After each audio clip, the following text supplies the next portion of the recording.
Bom dia a todos, que Jesus então nos abençoe hoje e sempre, nessa jornada que a gente faz pela evolução, né, rumo à perfeição, que esperamos chegue logo um dia para a gente.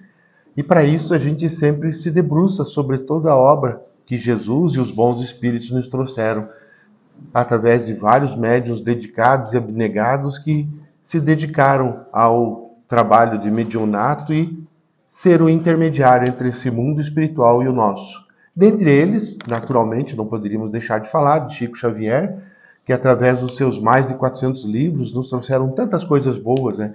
Essa semana a gente comemorou aí o aniversário da doutrina espírita e desde lá quantas coisas a gente tem percebido, né? Como a revolução que as informações do mundo espiritual trouxeram para a gente, fazendo com que a gente mude o nosso jeito de ser, o nosso jeito de pensar e principalmente o nosso jeito de olhar as dificuldades, os problemas, todas as questões existenciais da vida, né?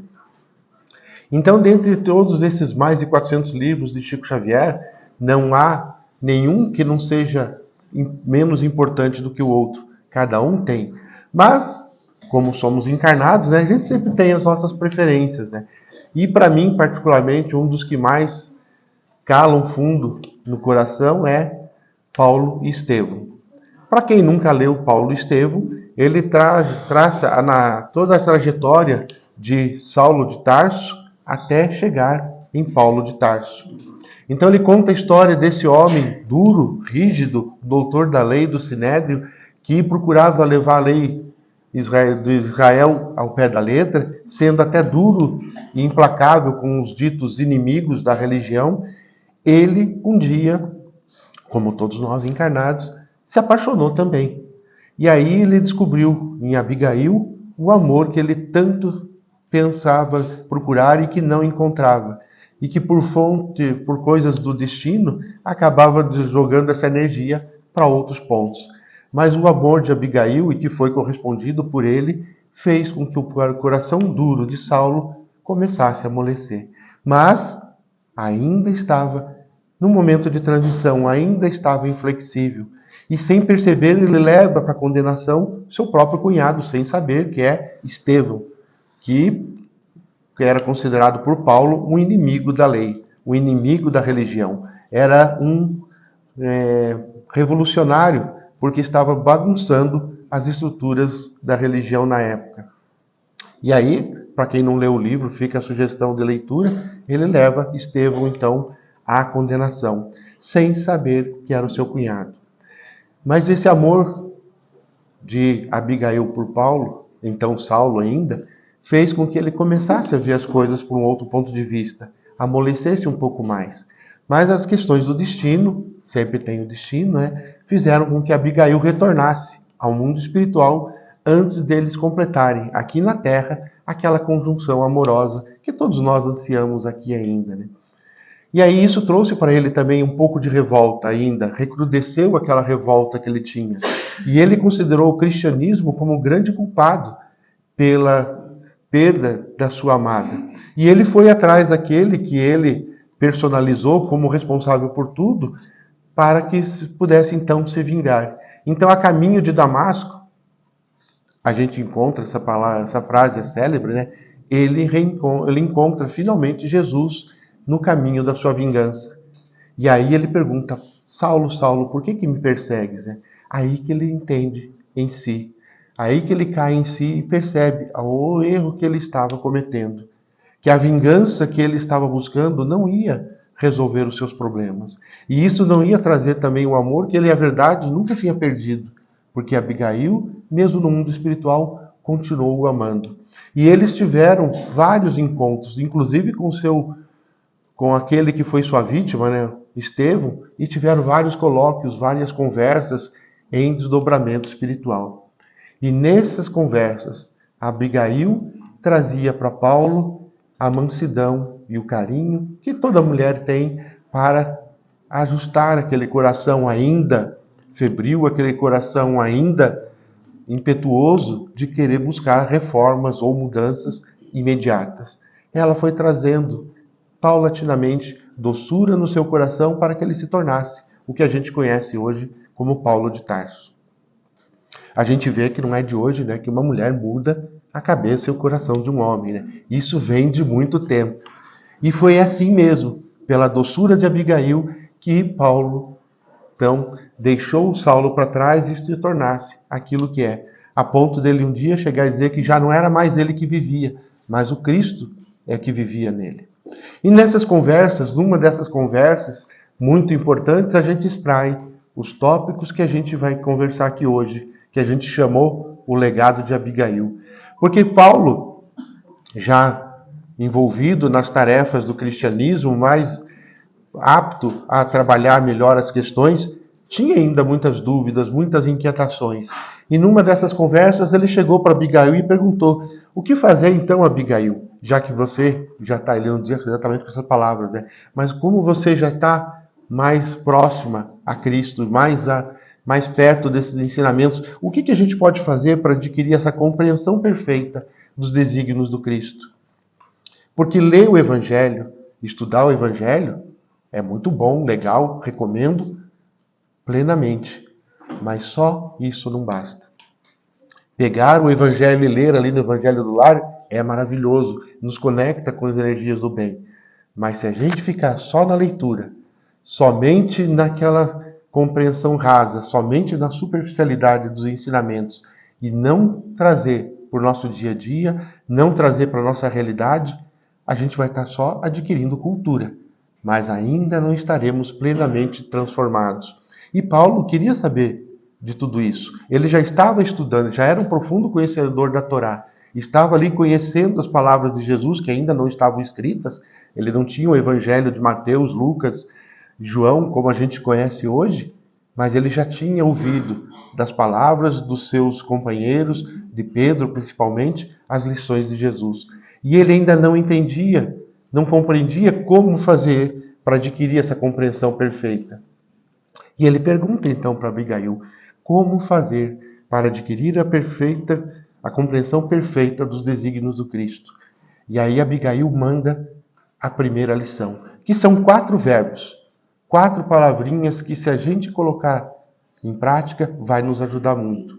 E é interessante notar que ela usa justamente essa expressão verbal, porque o verbo demonstra energia em movimento, demonstra ação, demonstra algo que precisa ser feito. Não é uma questão passiva, não é uma coisa da gente só ouvir e esperar que funcione, porque não existe milagres na justiça divina, a gente sabe. O ensinamento do Cristo, a compreensão do Cristo, a gente não consegue baixar da nuvem para nossa mente, nosso aplicativo mental, e aí começar a funcionar. É preciso ação, um movimento. Então ela manda o primeiro ensinamento. Ama. Amor é a primeira lição. Não há como a gente compreender as verdadeiras lições do Cristo, entender os desígnios de Jesus em nosso dia a dia, se não tiver a palavra amor. Tanto que o próprio Paulo, numa das suas passagens, ele nos diz lá que o amor é o mais importante das virtudes. Que sem o amor nós somos como o sino que tange. Ou seja, podemos fazer bastante barulho, mas não trazemos efetivamente uma transformação em nós mesmos. O amor é de essência divina. Tanto que Einstein considerou como o amor a 4ª força do universo, né? A 4ª força que movimenta toda a energia do universo. Sem o amor, nos diz Paulo, nós nada seremos. Então a gente precisa transformar esse amor que a gente traz latente dentro de nós, porque se Jesus nos diz que nós somos a luz do mundo e que devemos fazer com que a luz brilhe, aquela luz que está dentro de nós, que nós todos já temos, a gente nem precisa se dar o trabalho de fazer a luz, porque nós já temos a luz dentro de nós. A gente só precisa fazer com que ela brilhe, equalize dentro de nós uma mudança nas configurações para que toda a nossa existência seja transformada. Quando a gente permite que o amor realmente invada o nosso coração, o amor puro, pleno, não somente esse amor que a gente faz por aí, mas aquele amor divino, aquele amor essencial que Jesus nos ensinou, isso sim é começar a compreender os desígnios do Cristo. Não dá para a gente imaginar uma situação de que a gente vai estudar o Evangelho, a gente vai tentar colocar o Evangelho em prática, se ainda o ódio, a raiva, a mágoa existe dentro de nós. Porque tudo isso faz parte ainda das nossas energias que precisam ser trabalhadas e desenvolvidas internamente. Mas somente pelo amor que a gente vai conseguir fazer isso. Como diz o próprio apóstolo Pedro, o amor cura os pecados do mundo, né? Tira os pecados do mundo. Pecados que a gente entende como mal, como todas as imperfeições que a gente precisa trabalhar, e a gente só consegue fazer isso pelo amor. Por isso que Abigail ela é tão peremptória, ela é tão assertiva nessa primeira questão. O amor é o primeiro passo. O amor ele está implícito em todo o ensinamento de Jesus. Se a gente pudesse se a gente pudesse assim resumir todo o evangelho, todas as lições do mestre em uma única palavra, ele nos diria que é o amor. Por isso que ele nos diz: amai-vos uns aos outros. E como a gente já falou outras vezes, eu gosto de reforçar isso sempre, é amai-vos uns aos outros e ponto final. Não existe nada que a gente coloque depois que não seja ainda fruto das nossas imperfeições. Porque Jesus não quis dizer amai-vos uns aos outros, vírgula, alguma coisa. Amai-vos uns aos outros, porém, alguma coisa. Amai-vos uns aos outros, entretanto, não. Tudo que a gente acrescenta depois disso é ainda fruto das nossas imperfeições, do nosso ego, da nossa vaidade, do nosso egoísmo, da nossa arrogância, da nossa prepotência, do nosso preconceito, da nossa discriminação. Porque Jesus foi muito assertivo. Amai-vos uns aos outros. Então, para a gente compreender esses ensinamentos dos desígnios do Cristo, o primeiro passo é amor. Então isso bagunçou um pouquinho a cabeça de Saulo, já transformado em Paulo, porque ele ainda estava num momento de transição. Como a gente sabe, a gente não se transforma de um dia para outro. Então ele ainda estava naquele momento em que as emoções estavam muito afloradas dentro dele. E a Abigail então traz esse primeiro ensinamento. Aí ele parou, pensou assim: tá, Abigail, entendi. Mas então como fazer com que essa alma, o nosso espírito, alcance tão elevada expressão do esforço em Jesus Cristo? Já sei que a gente tem que amar. Mas como fazer então? Sabendo que o amor precisa ser colocado em prática, como fazer com que a alma efetivamente chegue nesse ponto? E aí Abigail manda então a segunda palavra, o segundo verbo: trabalha. Aí ele deve ter pensado, né, como nós pensamos, mas não tem outro jeito mais simples, tem que trabalhar, a gente já trabalha tanto na vida, né? Por que a gente ainda precisa trabalhar até para entender os esforços de Jesus Cristo? Mas nisso está um ensinamento muito grande. Significa que nada vem por acaso, nada vem por milagre. Como nos disse Jesus num outro ponto do Evangelho, ajuda-te que o céu te ajudará. Ou seja, nós sempre estamos prontos para receber a ajuda dos ensinamentos de Jesus. Como a Fran falou, os nossos mentores nos trouxeram até aqui. Nós estamos acompanhados de uma legião de trabalhadores do bem, de mensageiros da paz que estão para nos ajudar a nos transformar. Mas eles não vão fazer nada que a gente não queira. Eles estão aqui para nos orientar, estão aqui para nos ensinar. O próprio Jesus veio para nos mostrar o caminho, mas se a gente não se ajudar, nada vai acontecer. O Centro Espírita, nem qualquer outra entidade religiosa que a gente vai, não vai fazer transformações milagrosas se a gente não quiser. Porque nós temos que fazer a nossa parte. Quando Jesus disse, ajuda-te que o céu te ajudará, ele está mostrando ali que é preciso que a gente faça a primeira parte, dê o primeiro passo, que é o mais importante. Porque Deus, Jesus e todos esses mensageiros da paz que nos envolvem, respeitam uma lei universal, que é o livre-arbítrio. Eles só vão nos ajudar se a gente quiser ajuda. Se eles perceberem qualquer coisa dentro de nós que demonstre má vontade, eles vão respeitar a nossa vontade e vão nos deixar ali. Não vão nos abandonar, mas eles vão ficar ali de ladinho esperando a gente quebrar a cabeça para poder procurá-los. Então esse esforço que a gente tem que fazer para domar as nossas imperfeições, domar as nossas más tendências, como nos diz Kardec no Evangelho, é justamente esse trabalho, esse esforço, essa ação de trabalhar em nós mesmos. Claro que o trabalho também significa o trabalho material, que a gente ainda precisa aqui na Terra. É preciso fazer esse trabalho social em favor da humanidade, sim, mas o mais importante é trabalhar dentro de nós. Nós não vamos conseguir fazer com que o nosso espírito alcance elevada expressão nesse esforço com Jesus se estivermos inativos. Se a gente usar todo o nosso tempo disponível ali, gastando o dedo. Se a gente não efetivamente arregaçar as mangas e fazer o que tem que ser feito. Porque é muito fácil, muito cômodo a gente ficar na nossa dita zona de esforço, na zona de conforto. Porque a gente fica lá, no conforto da nossa casa, do nosso sofá, e não precisaríamos fazer nada. Basta ler o Evangelho, então a gente senta lá no sofá, na nossa cama, lê o Evangelho, entendi tudo. Mas vai fazer o que com isso? É preciso que isso seja trabalhado, que isso seja vivenciado nas nossas experiências, nas oportunidades que a vida nos mostra, nesse convívio com a sociedade, nesse contato constante com diferentes energias, com diferentes tipos de pessoas que nos testam todos os momentos a nossa capacidade de transformação. A gente fala toda hora aqui na doutrina espírita sobre a reforma íntima. A reforma íntima nada mais é do que o trabalho, desse esforço que a gente faz. Não precisaríamos, talvez, se dedicar tanto se já estivéssemos num nível maior. Mas como ainda somos espíritos que estão em desenvolvimento, que estão sendo trabalhados, é preciso sim que essa energia seja processada dentro de nós. E esse trabalho é constante em nossa vida. Essa reforma íntima, ela é uma constante em nossa vida espiritual. Às vezes as pessoas nos dizem no grupo de estudo, que quer fazer a reforma íntima para quando desencarnar, estar numa situação melhor. Efetivamente, isso vai acontecer. Mas se o nosso progresso ele é eterno, se a gente vai estar sempre aprendendo algo mais, significa que a nossa reforma íntima não cessa no momento que a gente desencarnar.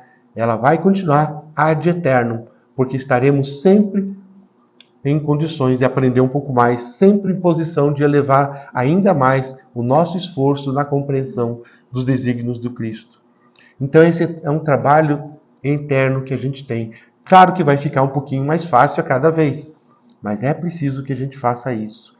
E essa necessidade do trabalho é tão grande, mas é tão importante, que a gente entende que Emmanuel, quando encontrou Chico Xavier pela primeira vez, e aí perguntou para o Chico, você quer se tornar realmente um bom médium?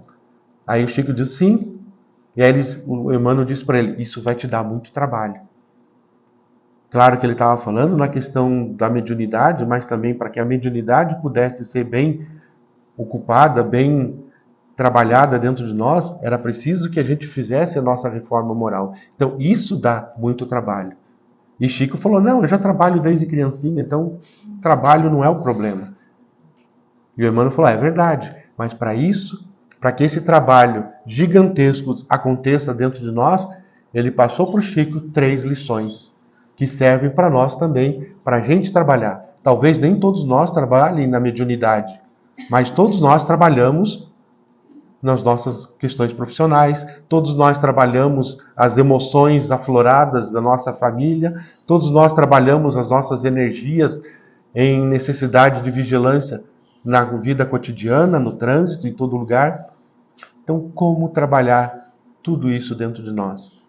Kardec já nos diz, que a gente tem que ser, para ser um bom espírita e necessariamente um bom cristão, é preciso que a gente dome as nossas más tendências, ou seja, a gente fala até domar, porque é justamente essa questão forte mesmo. É que nem um cavalo selvagem, tem que domar, segurar as rédeas das nossas emoções e falar, agora não dá, agora não posso fazer isso. Tem que trabalhar essas questões dentro de nós, para que a gente possa ser um bom cristão, um bom ser humano, independente da religião que a gente tenha. Então, as lições de Emmanuel servem muito bem para nós ainda. Disciplina, disciplina, disciplina. Aí a gente se pergunta, por que Emmanuel falou 3 vezes disciplina? Será que é porque o Chico era lerdo e não entendia as coisas? Ou era para deixar bem claro? Mas depois a gente vai estudando, vai entendendo que tem 3 níveis de disciplina. Primeiro, a gente tem que disciplinar nosso pensamento. Às vezes o nosso corpo, a nossa boca não expressa tudo, mas a nossa mente está muito ativa. E a nossa mente ativa em sentimentos negativos sentimentos pesados, sentimentos tristes, faz conexão com outras entidades da mesma vibração. E sem se dar conta, a gente entra num estado de auto-obsessão, de obsessão, de tristeza, de desânimo, que muitas vezes levam a situações desesperadoras. Então, disciplinar o pensamento. Por isso que Jesus dizia, vigiai e orai. Esse vigiar é justamente, não é a vida do outro. Não é pegar ali assim e ver o que o outro está fazendo. É vigiar a nossa vida, o nosso pensamento, as nossas emoções, para que então a gente possa se tornar alguém melhor. Então, a disciplina do pensamento é a primeira forma da gente trabalhar essas questões dentro de nós. Depois vem a disciplina das palavras. Tá, depois que a gente conseguir uma tarefa quase sobre-humana de vigiar os nossos pensamentos, disciplinar os nossos pensamentos, vem a hora da gente vigiar as nossas palavras. É segurar ali, como dizia a gente quando era criança, ele fica na ponta da língua para a gente falar, mas a gente não fala. Porque muitas vezes a gente tem vontade de falar um monte de coisa, mas o silêncio é de ouro. A gente é responsável por tudo aquilo que pensa, mas depois que a gente fala, a gente já não tem mais controle de nada. Então, é segurar, disciplinar a língua. A gente nem precisa falar tudo para todo mundo. A gente não precisa lacrar a vida de ninguém, porque quem somos nós para fazer isso? Já que já temos uma vida ainda para ser trabalhada. E por último, a disciplina das atitudes, das condutas. Já conseguimos disciplinar o seu pensamento, já conseguimos segurar nossa língua. Agora é disciplinar as nossas condutas. O que a gente faz com aquilo que a gente aprendeu? O que a gente faz com tudo aquilo que o Jesus está nos ensinando? Então, trabalhar essas imperfeições é imperioso. Por isso que Abigail fala de forma tão importante, tão assertiva. Trabalha, verbo, ação, movimento. É preciso a gente ressignificar tudo aquilo que nos causa dor, que nos causa mágoa, que nos traz imperfeições, que é esse trabalho interno. Ajuda-te, que o céu te ajudará. Reforça o Jesus aqui. Porque a partir do momento que a gente faz o primeiro passo para trabalhar essas questões todas, nós temos aí toda a espiritualidade para nos ajudar. Temos todo esse amparo, essa assistência que vai nos ajudar a trabalhar todas essas questões. E aí a gente vai perceber que tudo é conquistado mediante esforço. Que não há milagres, ou seja, não basta só aceitar a palavra para ser salvo. É preciso que a gente faça o que Jesus fez. Jesus veio nos trazer esses ensinamentos e veio justamente em carne e osso, encarnado como nós, para ensinar como fazer. Porque, em verdade, essas leis divinas já estão em nossa consciência. Então a gente já tem esse aplicativo pré-instalado de fábrica, mas a gente precisa ativar ele. Para ativar, ele acontece pelo trabalho. Não tem milagre, não tem transformação. A natureza não dá saltos. A gente vê pelas transformações da natureza como todas as coisas levam centenas, milhares de anos. Então não dá para a gente esperar que com uma palestra, um passe, uma frequência semanal na casa espírita, a gente vai estar livre de todas as imperfeições. É preciso que tudo que aqui seja aprendido, aqui, que eu digo em todo lugar, né, onde a palavra do Cristo se manifesta, seja trabalhado dentro de nós para se transformar em ações no dia a dia. Porque, como nos diz Francisco de Assis, a gente precisa usar o Evangelho o tempo todo, se necessário com palavras. Mas quando a gente faz com o Evangelho trabalhando dentro de nós, isso vai ser visível, vai ser mostrado pelas nossas ações, que são o resultado desse nosso esforço. Então é trabalhar as imperfeições, é a melhor maneira da gente conseguir fazer com que a nossa alma, o nosso espírito, alcance tão elevada expressão do esforço com Jesus Cristo. Todos esses espíritos de luz que lá estão próximos do Cristo, não chegaram lá por acaso. Porque não existem pessoas especiais no mundo. Todos nós temos a mesma origem. Todos nós teremos o mesmo destino final, que é Deus. Mas a gente chega lá quando a gente se esforça. E todos nós chegaremos efetivamente. Então tudo isso ficou borbulhando na cabeça de Paulo. tudo isso ficou ali fazendo com que ele esboçasse um novo horizonte para a sua vida. Aí ele lança a terceira pergunta para Abigail, né? Ok, Abigail, estou entendendo aqui, a coisa agora está fazendo sentido. Mas então que providências adotar contra o desânimo destruidor? Porque Paulo já tinha se dado conta, e como acontece com muitas vezes, às vezes a gente entende a necessidade do amor. Eu tenho que amar os meus semelhantes, principalmente aquele parente difícil que está ali junto comigo, me infernizando o dia inteiro. Eu sei que eu tenho que trabalhar minhas imperfeições, trabalhar tudo que tem ali. Mas a gente sabe, vamos ser sinceros, né? Não é fácil, né? Principalmente aqui nesse mundo de provas e expiações, onde tem tantas dificuldades, onde a gente tem que vencer com boletos que estão ali batendo a nossa porta, recusando a ligação de São Paulo, que a gente tem que enfrentar o trânsito lotado, que a gente tem que pegar o Inter 2 lotado, tem que chegar no trabalho, e aguentar um monte de coisa. Chega um momento que a nossa vibe baixa. Natural, não somos espíritos puros ainda não temos aquela resistência moral que Jesus e tantos outros têm para tirar de letra tudo isso. Nós ainda somos encarnados e como encarnados estamos sujeitos às vicissitudes da terra. Até até a Alcione, quando se propôs a reencarnar de novo para ajudar o seu amado Pólux, o mentor dela disse, a Alcione, misturou as bolas aqui. Então a Alcione, veja lá, na Terra não é tão simples assim. Lá você vai estar sujeito a um monte de coisa, você vai estar sujeito às necessidades da matéria, do corpo, vai ter sentimentos contraditórios, então não é fácil. E Paulo percebeu isso quando ouviu de Abigail essas lições, né? Ele sabia que nas lutas não é tão fácil assim. A nossa disposição é grande, mas a nossa resistência perante as dificuldades muitas vezes nos deixam para baixo. E é natural que isso aconteça. E aí então ele queria saber para Abigail qual a orientação nesse sentido. E aí vem o terceiro verbo, espera. Porque nem sempre as nossas ações terão resultados imediatos. Nem sempre aquilo que a gente faz vai acontecer de um dia para o outro. Falamos agora há pouco, né? A natureza não dá saltos. Então tudo tem o tempo certo para acontecer. Se a gente planta uma sementinha no vaso hoje, ela não vai dar frutos amanhã. Ela tem um tempo de maturação. Tanto que o próprio Paulo, entendendo isso, escreveu depois, lá numa das suas passagens, né? Nos Eclesiastes, se não me engano, que ele diz, há tempo de semear e há tempo de colher. Ou seja, tudo tem um tempo de maturação. E entre o tempo de semear e o tempo de colher, é o tempo de esperar. Porém, não é aquela espera passiva, da gente sentar e aguardar. É preciso que a gente continue o trabalho de desenvolvimento, é preciso que a gente continue o trabalho de vigilância.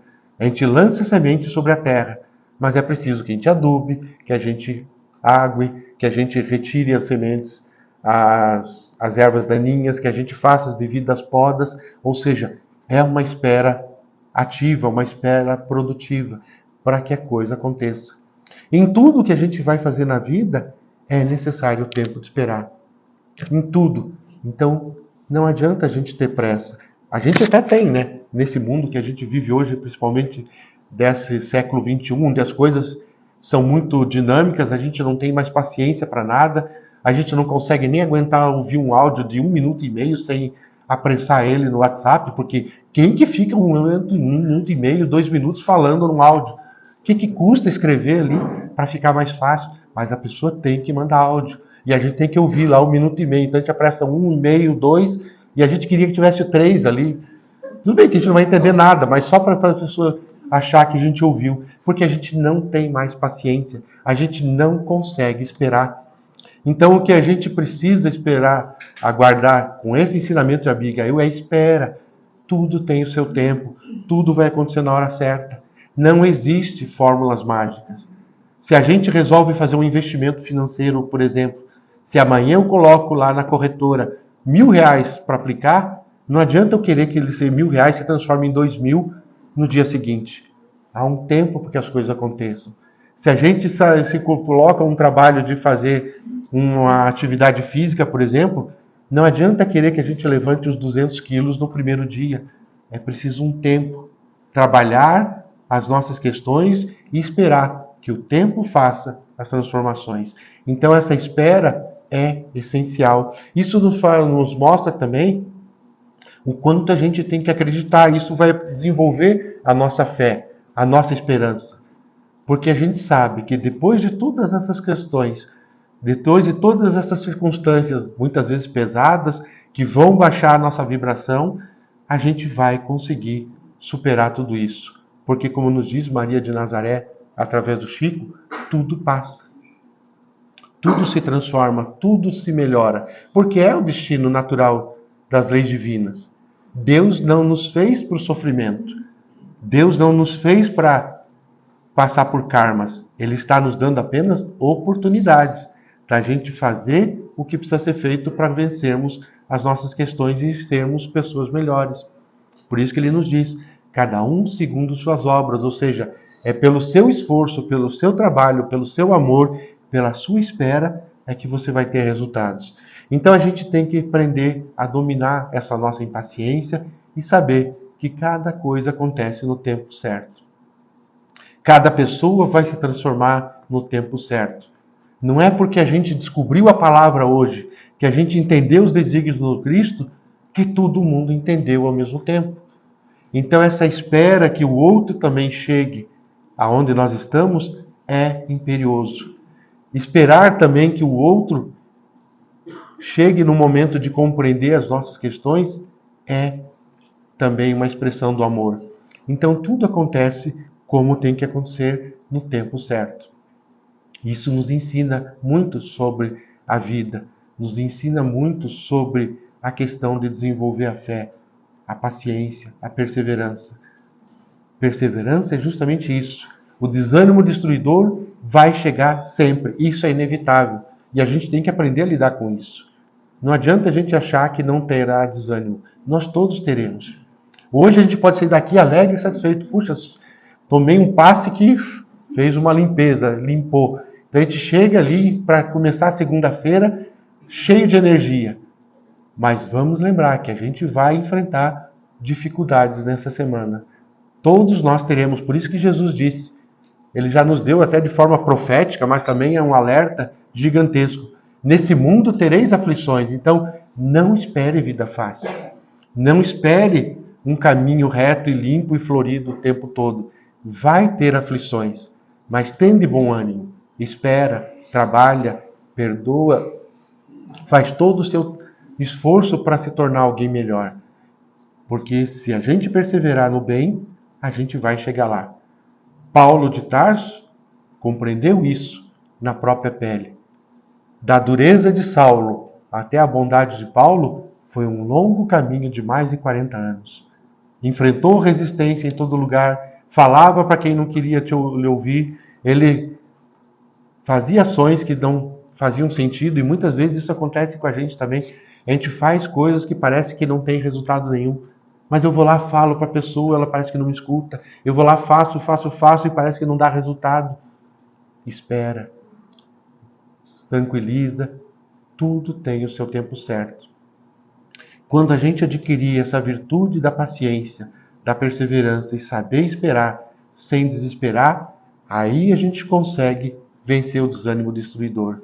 Porque esse desânimo destruidor é justamente fruto da nossa impaciência que quer as coisas de uma hora para outra.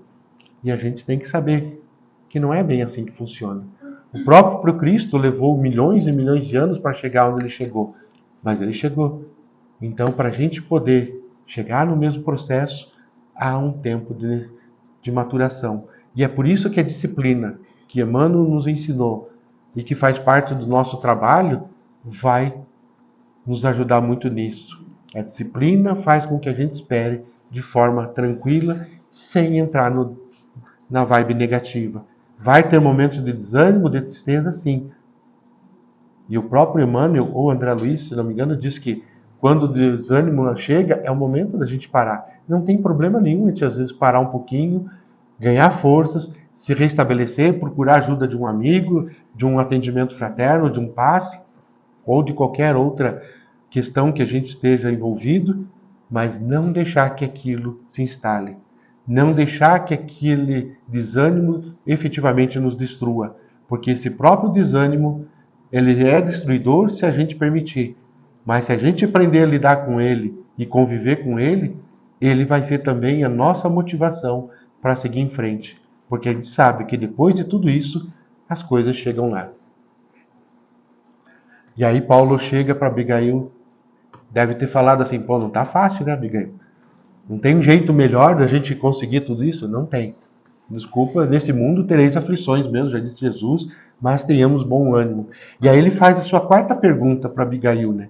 Então, como conciliar tudo isso, né? A necessidade do amor, o trabalho constante, a espera, conciliar todas essas grandiosas lições do Evangelho com a indiferença dos homens, dos seres humanos, né? Como que a gente vai lidar com tudo isso, né? Então a gente vem aqui cheio de energia, vamos falar, vamos fazer, vai aqui. Daí a gente vê para os outros assim, com aquela cara de desânimo, aquela falta de vontade. Como que a gente vai lidar com isso? E aí vem o quarto e talvez o mais, não vou dizer o mais importante, mas é tão importante tanto quanto é perdoar. Mais um verbo, perdoar é ação.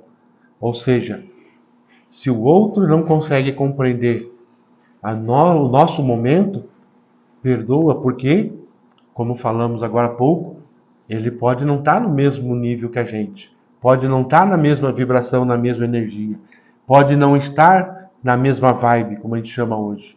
Porque apesar de nós termos todos a mesma origem, nós não temos a mesma origem do mesmo tempo. Uns nasceram antes, outros depois. Uns foram criados por Deus antes, outros depois. Uns passaram por determinadas experiências que lhe possibilitaram um crescimento rápido. Outros passaram por outras experiências que atrasaram um pouco o caminho. Mas todos temos a mesma origem. E todos chegaremos no mesmo lugar. E a lei de cooperação a qual todos nós estamos inseridos aqui no planeta nos faz justamente entender, nessa lei de sociedade, nessa lei de cooperação, que estamos aqui para cooperar uns com os outros. Quem está na vanguarda deve ajudar os que estão na retaguarda. Quem está são, ajuda os que estão doentes. Quem está abonado, ajuda os que estão mais desprovidos de recursos. Quem detém o conhecimento deve ajudar quem ainda não entendeu. E se o outro ainda não compreende a gente, é necessário perdoar. Perdoar até aquelas ofensas, as mágoas, as agressões que a gente sente. Não é fácil? Não é fácil. É difícil? Muito. Mas se a gente não conseguir fazer esse processo, como que a gente vai chegar lá? Como que a gente vai almejar uma lição maior? Fazer com que a nossa compreensão do Cristo seja real, fazer com que a nossa alma se eleve, fazer com que a gente vença o desânimo destruidor, se a gente não consegue perdoar, se a gente não tem nem paciência com as imperfeições alheias. Então, perdoar é talvez a mais sublime da caridade que Jesus nos ensinou. Porque perdoar não é simplesmente passar a mão nos erros dos outros, passar pano nas imperfeições alheias, mas é justamente não permitir que aquela energia pesada afete a nossa transformação. E principalmente não afete o outro também. Então perdoar não é simplesmente passar a mão nele. É alimentar ao erro, alimentar as imperfeições. Mas é tirar de nós esse peso que muitas vezes nos derruba no caminho. Porque quando a gente não perdoa, a gente fica alimentando ou realimentando mágoas e sentimentos que em algum momento vão explodir de alguma forma. Então o perdão é mais um bem que a gente faz para nós mesmos do que para o outro. Porque a gente sabe, né? Jesus já disse, cada um segundo suas obras. Se a gente inflige alguma lei divina, não é o outro que vai responder por nós, somos nós mesmos. Então se o outro nos agrediu, ele já sabe no seu inconsciente que cedo ou tarde vai ter que fazer algo para reparar aquilo. Mas se a gente ficar alimentando essa energia, quem vai sofrer mais é nós. Então perdoar é justamente dar essa oportunidade para a gente mesmo, para que a gente não fique preso naquilo ali. Tanto que Kardec pergunta, né, na questão 886, qual que é o verdadeiro sentido da palavra caridade, e lá eles respondem, né, o benevolência para com todos, ou seja, a gente se desarmar em relação aos outros, a indulgência com as imperfeições alheias, sabendo que somos também imperfeitos, e o perdão das ofensas. Essa tríade que precisa estar trabalhando conjuntamente para que a gente consiga efetivamente estar praticando a verdadeira caridade. Para que a gente consiga efetivamente seguir em frente. Se Paulo de Tarso não perdoasse aqueles que o traíram, que o magoaram, que o ofenderam, assim como nós, como é que a gente vai seguir nessa jornada? O que seria de Paulo se ele ainda mantivesse as mesmas mágoas? E aí vem a lição para a gente, né? A gente vem aqui no centro querendo se transformar em alguém melhor, mas quanto esforço a gente está fazendo para perdoar aqueles que a gente magoou? Porque a gente magoa, isso é um fato. A gente parece bonzinho aqui, mas nós magoamos e ofendemos muita gente. O nosso mau jeito machuca tanta gente. Então a gente precisa pedir perdão o tempo todo. E se a gente precisa pedir perdão, a gente também tem que perdoar. Por isso que Jesus nos disse na oração do Pai Nosso, quando a gente fala, perdoai as nossas ofensas, assim como nós perdoamos. Ou seja, é uma via de mão dupla. Porque nós somos muito hábeis em pedir perdão por toda besteirinha que a gente faz. Mas quando o outro vem pedir perdão, a gente dá uma endurecida. Só que se a gente não perdoar, a gente não consegue conciliar os ensinamentos do Cristo. É incompatível com o Evangelho falar de amor, falar de caridade, falar de amar a Deus, falar em amar a natureza, falar em amar tudo, se a gente não consegue perdoar pequenas coisas que nos são feitas. Então o perdão fecha com chave de ouro essas 4 grandes lições do que eu chamei de legado de Abigail. Porque são lições que Abigail trouxe para Paulo naquele momento conturbado que ele estava passando, mas as suas lições perduraram ao longo dos milênios, dos séculos, e aqui estão, em pleno domingo, 21 de abril, onde a gente comemora aqui no Brasil aquele que lutou pela libertação e que também teve que perdoar aqueles que o traíram, para mostrar o exemplo da abnegação e da coragem. Porque sem abnegação e coragem, nós não chegaremos a lugar algum. Então o perdão fecha essas lições com palavras doces. Porque se Jesus nos ensinou o amor, e a gente tem dificuldade, se Jesus nos ensinou a perseverar na fé, e a gente ainda tem dificuldade, mas que a gente possa, pelo menos, começar a perdoar. E para isso que ele nos deu o verdadeiro ensinamento prático. Porque se Jesus, que nada tinha para expiar, se Jesus, que era já um espírito puro e perfeito, se propôs a reencarnar, estar sujeito aqui às vicissitudes da terra para nos ensinar, é porque tinha uma lição para a gente aprender ali. E no momento supremo da cruz, em que ele poderia estar talvez praguejando, porque a gente já pragueja e maldiz por muito menos motivos, imagine ele que estava lá na cruz, inocente, sem ter que expiar nada, foi preso, julgado, torturado, crucificado, e quando teria todos os motivos para se rebelar e xingar, ele simplesmente ergue os olhos para o céu e diz, Pai, perdoa-lhes. Por quê? Porque eles não sabem o que fazem. Então, assim como Jesus nos ensinou, a gente tem que perdoar as pessoas que nos magoam, porque eles não sabem o que fazem. E eu estou lendo o balãozinho de vocês aí, que vocês devem estar pensando, a pessoa sabe sim. Ela sabia bem onde botar o dedo na ferida, sabia bem como machucar. Talvez sim, mas o que ela não sabe é as consequências disso depois.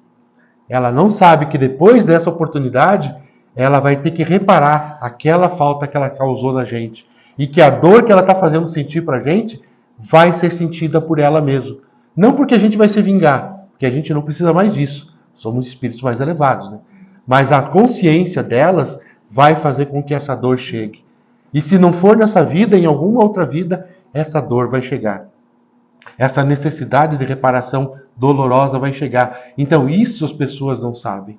Elas podem saber onde nos machucar, mas não sabem que isso vai estar machucando elas mesmas.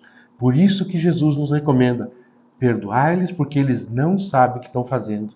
Assim como aquela turba toda não sabia o que fazia quando condenou Jesus. Então, Jesus clama o perdão porque as pessoas ainda estão, muitas vezes, ignorantes.